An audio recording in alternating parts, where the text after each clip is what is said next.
अगर आप अनुसूचित जाति या जनजाति के व्यक्ति हैं तो ये खबर आपके लिए बेहद जरूरी है, क्योंकि देश के सुप्रीम कोर्ट ने एक ऐसा फैसला सुनाया है जो आपके जीवन को प्रभावित कर सकता है। और इस खबर को इसलिए भी जानना बेहद जरूरी है क्योंकि ये खबर SC/ST एक्ट से भी जुड़ी हुई है।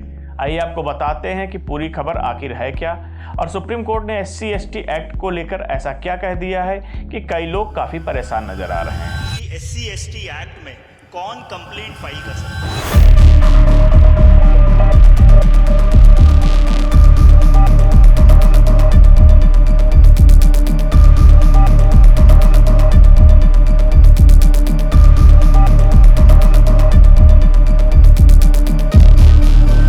नमस्कार, मैं हूं अनूप मिश्रा और आप देख रहे हैं सरकारी मंथन न्यूज। हाल ही में सुप्रीम कोर्ट के जस्टिस PK मिश्रा और जस्टिस मनमोहन की बेंच ने एक ऐसा फैसला सुनाया है जो केवल हिंदू, सिख और बौद्ध धर्म से जुड़े लोग ही अनुसूचित जाति यानी SC/ST का दर्जा प्राप्त कर सकते हैं। अब आप सोच रहे होंगे कि आखिर ये विवाद शुरू कहां से हुआ, तो चलिए आपको थोड़ा सा पीछे लेके चलते हैं। ये कहानी शुरू होती है आंध्र प्रदेश के विशाखापट्टनम जिले के अनाकापल्ली से। यहाँ रहने वाला एक शख्स है चिदंता आनंद। चिंददा मूल रूप से SC के माला समुदाय से ताल्लुक रखते हैं, लेकिन उन्होंने हिंदू धर्म को छोड़कर ईसाई धर्म अपना लिया था और करीब 10 साल से एक चर्च में पादरी के तौर पर काम कर रहे थे। विवाद तब खड़ा हुआ जब चिदंदा का अक्काला रेमी रेड्डी नाम के एक व्यक्ति से कुछ विवाद हो गया। चिदंदा का आरोप था कि उन्हें जात सूचक गालियां दी गई और उनके साथ दुर्व्यवहार किया गया। उन्होंने मांग की इन लोगों पर SC/ST एक्ट के तहत मामला दर्ज किया जाए, लेकिन जब पुलिस ने जांच की तो पता चला कि ईसाई धर्म अपनाने की वजह से चिदंदा की अनुसूचित जाति का प्रमाण पत्र पहले ही रद्द किया जा चुका है। लेकिन चिदंदा इस मामले को लेकर जब आंध्र प्रदेश हाईकोर्ट पहुंचे तो हाईकोर्ट ने भी उनकी इस याचिका को खारिज कर दिया। हाईकोर्ट का साफ कहना था कि जब तुम 10 साल से ईसाई हो, हिंदू धर्म को छोड़ चुके हो, ऊपर से पादरी का भी काम कर रहे हो, तो तुम SC/ST एक्ट का प्रयोग नहीं कर सकते हो। लेकिन चिदंदा ने हाई कोर्ट के इस फैसले को भी नहीं माना और सुप्रीम कोर्ट के याचिका दाखिल कर दी। आपको एक बात और बता दे दोस्तों कि आखिर लोअर कोर्ट से हाई कोर्ट से सुप्रीम कोर्ट की जो यात्रा है ये चिदंदा ने अकेले तय नहीं की। इसके पीछे कई सारी मिशनरीज लगी हुई थी, क्योंकि जब SC/ST एक्ट में ये निर्धारित होता है कि जो SC/ST व्यक्ति है वही उस पर मुकदमा दायर कर सकता है, लेकिन चूंकि वो पादरी का काम कर रहे थे, ईसाई धर्म अपना लिए थे, इस वजह से वो उस पे मुकदमा नहीं दाखिल कर सकते थे। तो अब शुरू होता है एक असली कहानी, क्योंकि यहाँ पर जो ईसाई मिशनरीज हैं जो कन्वर्जन का काम करती हैं वो पूरी लॉबी इसके पीछे लग जाती है और हाई कोर्ट से सुप्रीम कोर्ट तक का जो रास्ता तय किया जाता है। लेकिन सुप्रीम कोर्ट ने भी हाई कोर्ट के फैसले पर मुहर लगा दी थी और कहा कि ईसाई धर्म अपनाने वाला व्यक्ति SC/ST एक्ट के तहत मिलने वाले किसी भी संरक्षण या आरक्षण का दावा नहीं कर सकता है। यह रोक पूरी तरीके से अनिवार्य है और इसमें कोई भी अपवाद नहीं दिया जा सकता है। कोर्ट ने अपनी टिप्पणी में पुराने मामलों का भी जिक्र किया।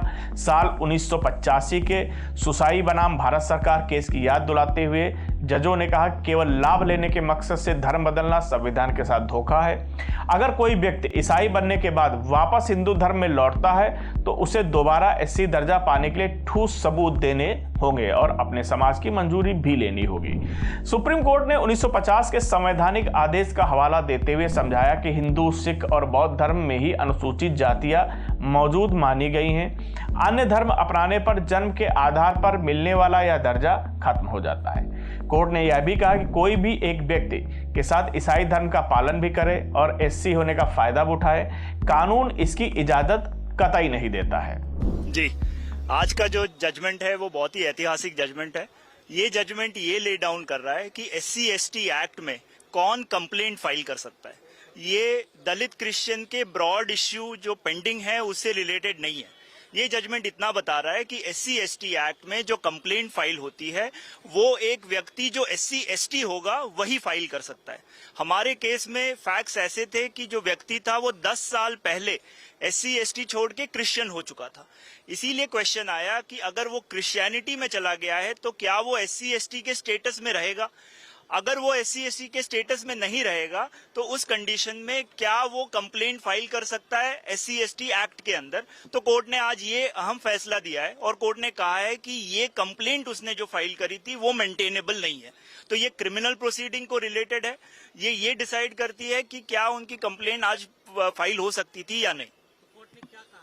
सुप्रीम कोर्ट का ये कहना है कि क्योंकि आप कंप्लेनेंट जो था वो SC/ST से नहीं है, उसने क्रिश्चियनिटी एक्सेप्ट कर ली है, इसीलिए वो एक SC/ST के कैटेगरी में नहीं आएगा। जैसे सर ने कहा कि 1950 का कॉन्स्टिट्यूशनल ऑर्डर है, कॉन्स्टिट्यूशनल ऑर्डर ये बताता है आपको कि कौन SCs और STs होंगे। अगर उस कॉन्स्टिट्यूशनल ऑर्डर के डेफिनेशन में अगर आप नहीं आते हैं तो उस कंडीशन में आप एक दलित नहीं होंगे और इसीलिए आप फिर ये कंप्लेंट फाइल नहीं कर सकते।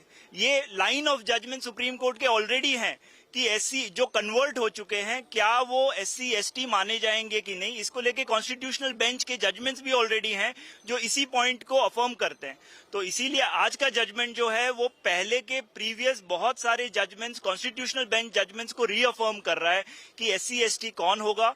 और अगर आप कन्वर्टेड, आप 10 साल पहले कन्वर्ट हो चुके हैं, आपने SC/ST का स्टेटस छोड़ दिया है, तो फिर आप क्रिश्चियनिटी को एक्सेप्ट करने के बाद आप ये नहीं कह सकते अब मैं SC/ST हूं। सुप्रीम कोर्ट के इस फैसले का असर बहुत बड़ा होने वाला है। देश के कई राज्यों में, खासकर आंध्र प्रदेश और तमिलनाडु जैसे इलाकों में बड़ी संख्या में ऐसे लोग हैं जो धर्म परिवर्तन के बाद भी SC कोटे का लाभ ले रहे हैं। आंध्र प्रदेश सरकार ने तो मार्च 2023 में एक प्रस्ताव भी पास किया था कि ईसाई बन चुके दलितों को भी SC का दर्जा मिले, लेकिन सुप्रीम कोर्ट ने साफ कर दिया कि राज्य सरकार ने ऐसे आदेश राष्ट्रपति के संवैधानिक आदेश को नहीं बदल सकते हैं। इस फैसले से उन लोगों को बड़ा झटका लगा जो दलित ईसाई के नाम पर आरक्षण की मांग कर रहे थे।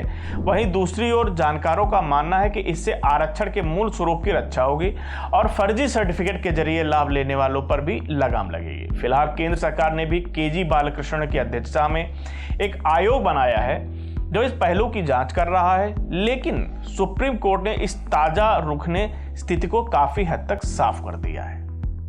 दोस्तों, सबसे बड़ी बात यह है कि अक्सर करके पूरे देश में ईसाई मिशनरीज का एक बहुत बड़ा रैकेट है जो SC/ST और जो आदिवासी समुदाय के जो लोग होते हैं उनके यहाँ जाकर के उनको प्रलोभन देते हैं, उनको व्यापार का प्रलोभन देते हैं, उनको पैसे का प्रलोभन देते हैं। इसके साथ साथ उनके साथ कई सारी बीमारियां होती हैं, उनको ठीक करने का वादा करते हैं और इसके तहत वो उनका कन्वर्जन कराते हैं, जिसमें सबसे महत्वपूर्ण माना जाता है पैसा।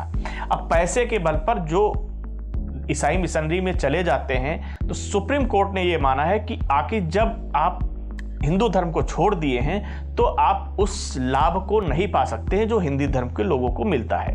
अब सवाल ये उठता है कि आखिर ऐसा क्यों है। तो दोस्तों, आपको बता दें कि हिंदू धर्म के जो ईसाई मिशनरी के जो कन्वर्जन करने वाले लोग हैं वो इस चीज़ को कहते हैं कि हमारे धर्म में छुआछूत नहीं है, ऊंच नीच नहीं है, जाति व्यवस्था नहीं है, वो चाहे ईसाई धर्म हो चाहे मुस्लिम धर्म हो। और जिस कारण की वजह से जो SC/ST समुदाय और आदिवासी समुदाय है वो ईसाई मिशनरीज के प्रलोभन में आकर के उनके धर्म को अपनाता है। लेकिन अब सबसे बड़ा सवाल ये उठता है कि जब किसी जाति व्यवस्था को नकार करके किसी धर्म को अपनाते हैं तो वहां पर सबसे बड़ा सवाल ये खड़ा होता है, तो जब वहां पर जाति व्यवस्था नहीं है तो आपको SC/ST का जो फायदा है क्यों मिले। इसी बात को लेकर के सुप्रीम कोर्ट ने एक ये आदेश दिया है। दोस्तों, आपका क्या मानना है? क्या सुप्रीम कोर्ट का ये फैसला सही है या नहीं? अपनी राय में कमेंट बॉक्स में जरूर दें। मैं अनूप मिश्रा और आप देख रहे हैं सरकारी मंथन। नमस्कार।